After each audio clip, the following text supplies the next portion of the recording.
नमस्कार, स्वागत आपका हरियाणा न्यूज़ 24 पर। मैं हूं प्रिंस लांबा। मेरे से विनेश सिंधु के साथ लगातार जो है नीमड़ी वाली गांव में धरने पर बने हुए हैं, क्योंकि यहां पर जो बड़ी लाइन निकल रही है बिजली की, बड़े टावर लगाया जा रहा है, उनके खिलाफ धरना प्रदर्शन कर रहा है। हमारे साथ कुछ किसान और किसान नेता मौजूद हैं जो अक्सर एक्टिव रहते हैं हर मामले को लेकर और हर मामले को कानूनी रूप से तय तक पहुंचते हैं, उस मामले का हल करने का प्रयास करते हैं कानूनी तौर पर, क्योंकि ज़्यादातर किसानों को मोटी मोटी जानकारी होती है, लेकिन ये ऐसे किसान हैं जिनको बिल्कुल जड़ तक जो सारी चीज़ों का पता है। कहीं ना कहीं अब बड़ी कंपनियां, जो विनय सिंधु को पीछे दिखा दीजिए, जो इस प्रकार की बड़ी लाइनें निकलती हैं और इन कंपनियां इनके टेंडर लेती हैं, जो इनका काम करती हैं, उनके खिलाफ केस दर्ज होने जा रहा है। कहीं ना कहीं उन कंपनियों पर आने वाले कुछ समय में बड़ी आफत आने वाली, क्योंकि किसानों ने जो है इस मामले को अब अपने जो है प्राथमिकता देते हुए उठाया है और कहीं ना कहीं उन पर केस दर्ज करने की कवायद तेज हो चुकी है। कहीं ना कहीं गिरफ्तारियां भी हो सकती हैं। जी प्रधान जी, एक बार परिचय दे दीजिए अपना। हरियाणा एसकेएम से शमशेर सिंह। जी शमशेर सिंह जी, मामला क्या है पूरा एक बार विस्तार से? मामला ये है, 5 राज्यों को प्रभावित करने वाली जो ये अडानी ग्रीन पावर प्रोजेक्ट्स है, इसमें 49% यानी कि कॉरपोरेट का हिस्सा है और 51% इसमें पावर ग्रिड का है। और ये तब तक रहेगा जब पूरे 5 राज्यों में किसानों की अधिकारों का हनन हो जाएगा। उनकी बेशकीमती ज़मीन खाने की थाली में 750 वाट का जब तार निकल के चला जाएगा, तब मोदी जी ताली बजवाएंगे कि अब मैं देश में किसान की लाइन के लिए कानून बना रहा हूँ। हमारी मांग कांग्रेस के विधायक, आईएनएलडी के विधायक, सभी राजनीतिक पार्टियों को हम एक सरकार तक बात पहुंचा चुके हैं। आज टेलीग्राफ एक्ट 1885 का है, उसमें करंट नहीं होता और वो अंडरग्राउंड जाती थी, ये ऊपर से जाती है और इसके बहुत रिपरकशन हैं, हेल्थ पे भी हजार्ड हैं और यहाँ तक कि बांझपना भी आता है और हेल्थ इश्यूज होते हैं। तो पहले इसके लिए कोई कानून नहीं है। आज की स्थिति में टेलीग्राफ एक्ट को इलेक्ट्रिसिटी एक्ट के साथ मिला के पढ़ा जाता है। तो देश में जब कानून नहीं है कोई लाइन ट्रांसमिशंस का, पावर ग्रिड का, तो फिर जो इसमें सेक्शन 188 बताते हैं, जब किसकी धारा ही नहीं है, कानून नहीं, तो किस चीज़ का वायलेशन है? यानी कि सीधे सीधे कहे तो जो ये बड़ी लाइनें निकल रही हैं, इनका कोई कानून नहीं है कि ये बने इस प्रकार, इनका जो है निकाली जाए, किसी जमीन से निकाली जाए, कोई भी कानून नहीं इस प्रकार। तो मैं आपके चैनल के माध्यम से सभी राजनीतिक दलों के, आपका बड़ा चैनल है आपका, हरियाणा के भी और जो पार्लियामेंट हैं जो दिल्ली में बैठे हैं, अभी जो ये दिसंबर में सेशन चलेंगे, हम चाहते हैं कि इलेक्ट्रिसिटी एक्ट में स्पेसिफिक एक प्रोविज़न बनाया जाए। सेंट्रल अमेंडमेंट कर सकता है, स्टेट भी अमेंडमेंट कर सकते हैं। तो जब जिनको चुन के भेजते हैं, आज पर्दे के पीछे भी वो कॉरपोरेट के लिए काम करेंगे और 5 राज्यों में अनरेस्ट है। दिल्ली और राजस्थान में कोई कंपनसेशन की पॉलिसी नहीं है। और जब ये टेलीग्राफ एक्ट चैलेंज हुआ 7-8 स्टेटों के लिटिगेशंस में, तो सर्वोच्च न्यायालय में ये मामला, वहाँ डिस्ट्रिक्ट अटॉर्नी की लिखित में ये एफिडेविट पे ये सजेशंस हैं सरकारों को कि आप एक पावर कमेटी बनाइए और ऊर्जा मंत्रालय के अंदर ये है कि 85% जहाँ ये हाई टावर टेंशन की तारें हैं, 85% मार्केट वैल्यू पे, उनकी जो कॉस्ट है स्टैम्प कॉस्ट पे, तो आप उनका देना होगा। 15% जहाँ से लाइनें गुजरती हैं, कॉरिडोर बोलते हैं उसको, और जो क्रॉप्स आती हैं फसल, उसका अलग से मुआवजा है। और उसमें खेत कोठड़ा वगैरह कुछ हो तो उसमें डैमेज है। लेकिन हरियाणा सरकार ने जब हम आंदोलन पे बैठे थे तो 2022 में एक नोटिफिकेशन निकाला था, उसका टाइम भी लैप्स हो चुका है। उसमें था कि हम जहाँ इनकी ये 4 स्तंभ हैं पिलर्स के, वहाँ 100% हम बढ़ोतरी देंगे, या इनके अटॉर्नी जनरल की राय से भी ऊपर गई है, लेकिन किसी किसान को ज़मीन पे नहीं मिला। जो गंदा खेल ये होता है, जो यहाँ हमने किसानों से जाना कि जब ये डीसी से मीटिंग लेने जाते हैं तो इनके लिस्ट में नाम लिख लिए जाते हैं। इनके नाम से एक रंजन नाम के अधिकारी ने कहा, इसने यहाँ एक अनुबंध दिखा दिया कि 1.5 लाख में ये मेरे साथ खुश हैं, जबकि सिग्नेचर नहीं उस पर किसानों के। तो इलीगल कॉन्ट्रैक्ट जिस पे दूसरी पार्टी के साइन ही नहीं, उसके आधार पे ट्रेंड डाल दिया कि आपका ये जो पूरा मामला आप बता रहे हो, ये कहाँ का बता रहे हो? ये यहीं का बता रहा हूँ मैं आपका, नीमड़ी वाले का ही। यानी कि 1.5 लाख रुपया आपने वो ट्रेंड डाल दिया जिसमें एक अनुबंध कॉन्ट्रैक्ट पार्टी के साइन ही नहीं है। और जब राष्ट्रीय किसान नेता रमेश दलाल को हमने कल बहस के लिए भेजा, 2.5-3 घंटे इनके अधिकारियों से बहस हुई, ये पीछे हट गए। हमने कहा कि जब 35 लाख रुपए 2011 में मिल सकता है, उसके दस्तावेज हम आपको दे रहे हैं। नए भूमि अधिग्रहण कानून में लैंड एक्विजिशन एक्ट के सेक्शन 26(1) प्रोविजन में लिखा हुआ है कलेक्टर की ड्यूटी बाउंड है कि पहले मार्केट रेट तय करेगा जहाँ भी किसान का लैंड अफेक्टेड है, और दूसरा काम ये करेगा सेक्शन 38 में कि भाई जब तक उसको मुआवजा पूरा नहीं मिलता आपको प्रोसेस नोटिस इशू नहीं कर सकते।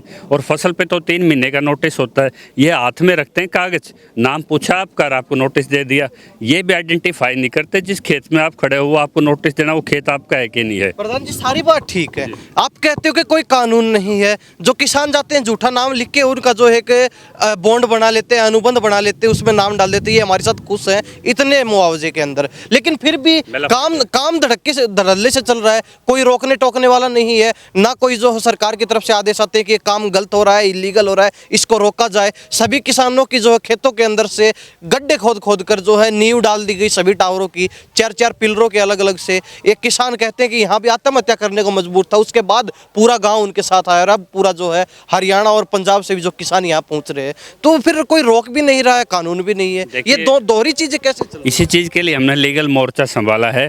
हम एसपी भिवानी को आज कंप्लेंट डाल रहे हैं। किसके खिलाफ डाल? ये हम डाल रहे हैं उस अधिकारी के जो खेतों में आके किसानों पे ज़बरदस्ती करता है। कि हम ये पूछते हैं कि जब प्राइवेट प्रॉपर्टी है किसान का खेत और आर्टिकल 300A में उसको अधिकार है कि उसको संपत्ति का अधिकार है, उसको जब भी आप बेदखल करेंगे तो कोई कानूनी due course of law process होना चाहिए। आप खुद वायलेट कर रहे हैं, तो उस अधिकारी पे क्रिमिनल ट्रेसपास की जो भी यहाँ सर्वे के लिए आए नुमाइंदा आए वो मामला बनता है। तो हम मांग करते हैं जिन्होंने इसे लाइनें डाली इस तरह वह तरीके से उन पे क्रिमिनल केस रजिस्टर्ड होना चाहिए। और ये आत्मरक्षा में किसान ने ये भी अधिकार माना है, यदि कोई हैवी मशीन मेरी फसल में घुसाई जाती है तो उन मशीनों को इम्पाउंड करके प्रशासन को देने तक, और आत्मरक्षा के अधिकार में सिविल मैनर तरीके से शांति उस अधिकारी को गाओ उसे सरकार को भी सौंपेगा। जब कानून के प्रोसेस से आओ, डीएम के वहाँ ऑब्जेक्शन लगाए हुए हैं किसानों ने। प्रधान जी सारी बात ठीक है, आप बात कर रहे हैं कानून की, आपके पास सारे कागज है, लेकिन कानून के रखवाले, कानून की पालना करवाने वाले ही कानून का उल्लंघन कर रहे हैं, तो उन लोगों पे आप भरोसा कर सकते हैं वो केस दर्ज करेंगे उन अधिकारियों? यही है कि ये देखिए आप गोहाना से किसान आए हैं, वहाँ से बलजीत किसान ने माननीय हाई कोर्ट में याचिका दर्ज की है। जब प्रशासन नहीं सुनता तो माननीय हाई कोर्ट में जाता है, और राजस्थान से प्रक्रिया हमारी चल रही है। जल्दी हम तीनों हाई कोर्टों में केस रजिस्टर्ड करके हम सर्वोच्च न्यायालय तक भी जाएंगे, सुप्रीम कोर्ट जी। और दिल्ली में तो यहाँ तक देखिए जो ग्रीन बेल्ट MC मेहता के केसों से निकली थी, ग्रीन बेल्ट में कोई कंस्ट्रक्शन कंक्रीट वर्क हो ही नहीं सकता, वहाँ पे पावर ग्रिड का काम शुरू कर दिया था। जब इन नेवोचंदी वाले किसानों ने कहा कि NGT के आदेश हैं इसी 3 तारीख के कि 125 शहरों में कोई कंस्ट्रक्शन है, तब जाए कंस्ट्रक्शन रुकी है, और वहाँ बगैर कोई कानून नहीं, कोई कंपनसेशन पॉलिसी नहीं, तो कहाँ तो केजरीवाल सो गया, कहाँ पे LG साहब सो गए। मतलब किसानों के पहले अधिकार तो तय कर दो। तो जो संसद में कानून बार बार ड्रॉप हो चुका है कि बिजली की आधारभूत संरचना और बिजली का मामला प्राइवेट डिस्कॉम को नहीं दिया जा सकता, तो किस कैपेसिटी के आधार पे ये पूरी एक्सरसाइज लाइन डालने की हो रही है। और जो मास्टर प्लान की वहाँ पे वो वायलेशन है। और यहाँ देखिए जब इन किसानों ने दिल्ली अधिकार मंच वाले किसानों ने वहाँ बात उठाई, तो अब डिमार्केशन वो कर रहे हैं जहाँ पे उन्होंने अपने वे पावर हाउस की फाउंडेशन खड़ी की हुई है, यानी कि जब आवाज़ उठी तो वो प्रक्रियाएं पूरी कर रहे हैं।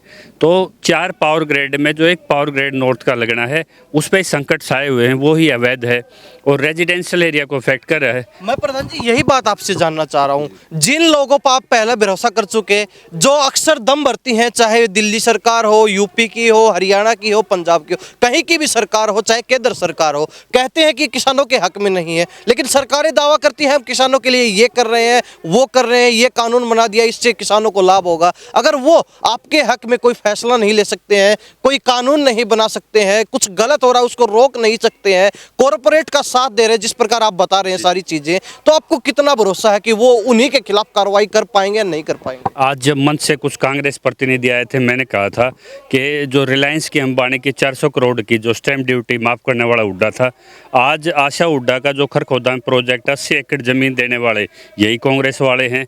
कोई भी सरकार है किसान की शोषक रही है, कोई कम कोई ज़्यादा, इसलिए ये फैसला भी बड़े स्तर पे हम लेंगे।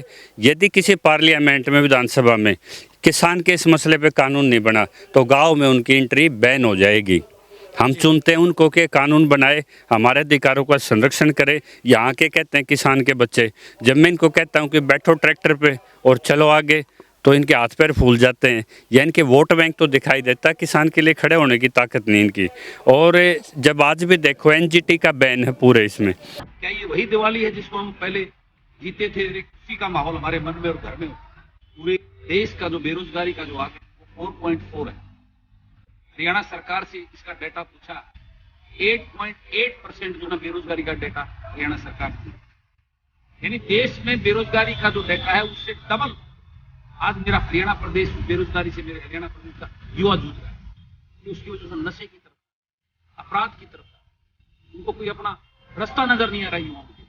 अगर आपको वाकई में इस बात का दर्द और महसूस है कि आपके बच्चों का भविष्य आज खतरे में है, तो आइए मेरा साथ दीजिए, मेरी लड़ाई आपके बच्चों की। 19 नवंबर को एकलव्य स्टेडियम सफीदो रोड पर हो रही इस रैली में जो आपकी लड़ाई, आपका साथ मांगता हूं, आपका इंतजार करूंगा। यहाँ भी कंस्ट्रक्शन के काम आज भी जारी हैं। तो क्या ये जो जैसे मारुति उद्योग है या जो ये पावर प्रोजेक्ट्स हैं, क्या ये देश के कानून और एनजीटी सुप्रीम कोर्ट के आदेशों से बड़े हो गए?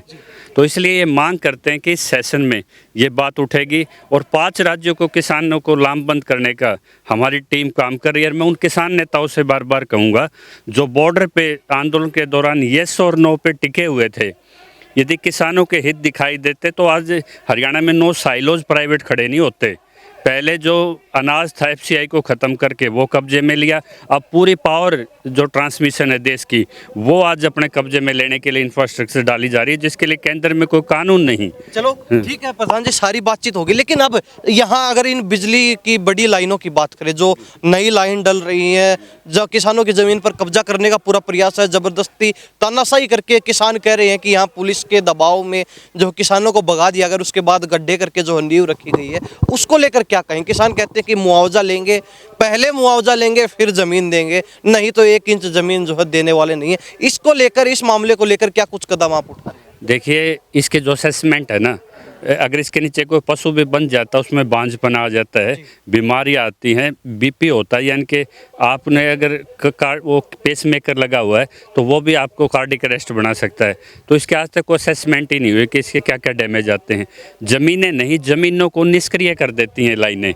तो एक आज जो जैसे विकास सिसर बोले, पंजाब से साथी बोले, और कमेटी ने जो आज फैसला लिया है कि हम इनके स्ट्रक्चर को तो छेड़ेंगे नहीं, लेकिन हम लेवलिंग करके और हम अपनी फसलें बोना चालू कर देंगे। यदि कमेटी का ऐसा कोई बड़ा फैसला है तो हम उनको लीगल मदद देंगे, क्योंकि हम यहाँ एक समर्थक के तौर पे आए हैं।